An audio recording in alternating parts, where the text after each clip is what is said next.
وہ اللہ کی مدد ان کو نہیں پہنچتی۔ اور جو ڈرنے والے لوگ ہوتے ہیں ان پر نماز کا پڑھنا اور صبر کرنا بھاری نہیں ہے۔ اگر آپ کو صبر کرنا مشکل لگے اور نماز پڑھنی مشکل لگے تو سمجھ لیں کہ آپ کا شمار ڈرنے والوں اور عاجزی کرنے والوں میں سے نہیں ہو رہا۔ تو ہمیں اپنے آپ پر غور کرنا چاہیے، اپنے انداز کو بدلنا چاہیے۔ دوسری یہ بات کہ جب کبھی مشکل آئے تو اس پہ صبر کیا جائے۔ صبر کے دو معنی عمر فاروق رضی اللہ تعالیٰ عنہ بیان کرتے ہیں۔ ایک تو صبر یہ ہے کہ انسان مصیبت میں صبر کرے۔ اگر مصیبت آ جائے اور صبر کی بجائے شور غوغا وویلا کرے، چیخو پکار کرے، تو آپ کی مصیبت اور بڑھ جائے گی۔ وہ چیخو پکار مصیبت کو کم نہیں کرے گی۔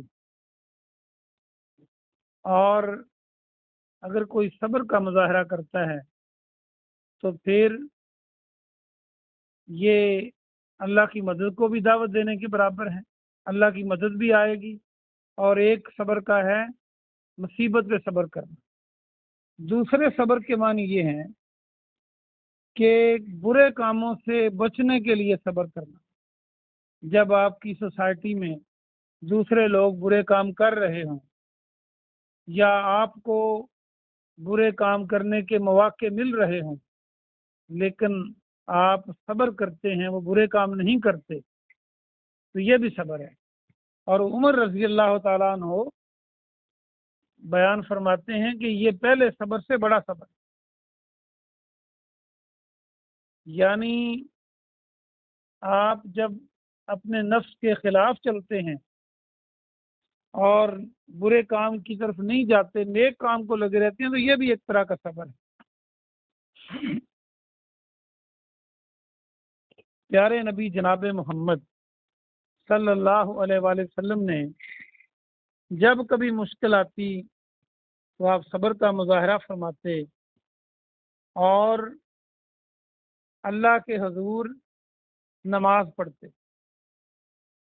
آپ نے دیکھا میدان بدر میں بھی آپ مصلے پر ہیں، اللہ سے گڑ گڑا رہے ہیں، نفل ادا کر رہے ہیں، اور جب کبھی آپ کو ایسا ہوا آپ نے یہی کام کیا ہے، پھر اللہ کی مدد بھی آئی ہے۔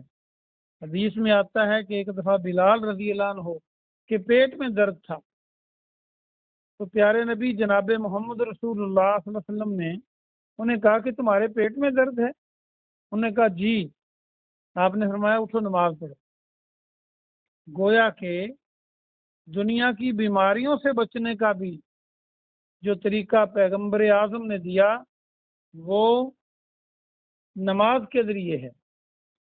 تو گویا نماز میں انسان اللہ کے قریب ہوتا ہے اور اللہ کی رحمت نازل ہوتی ہے، تو صبر اور نماز کے ذریعے اللہ سے مدد طلب کرنی چاہیے۔ اور دوسرا یہاں سے یہ پتہ چلتا ہے کہ اگر آپ چاہتے ہیں کہ آپ کا شمار ایسے لوگوں میں ہو جو اللہ سے ڈرنے والے ہیں، تو پھر صبر اور نماز میں کوتاہی نہ کیا کرو۔ اللہ فرماتا ہے یہ بڑا مشکل کام ہے جو اللہ سے نہیں ڈرتے ان کے لیے۔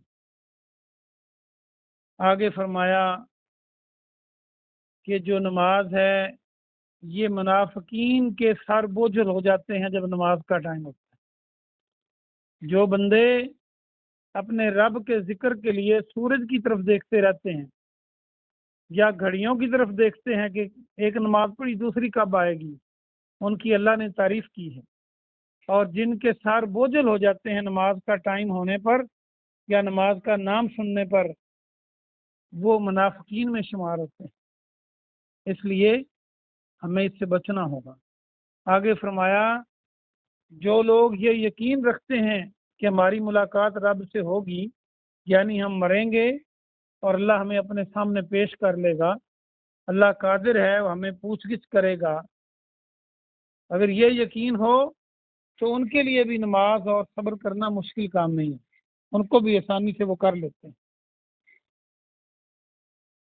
اور اگر بندے کو یقین ہو کہ میری ملاقات رب سے ہونی ہے اور میرے رب نے پوچھنا ہے، تو پھر انسان کے اعمال بھی بہتر ہو جاتے ہیں۔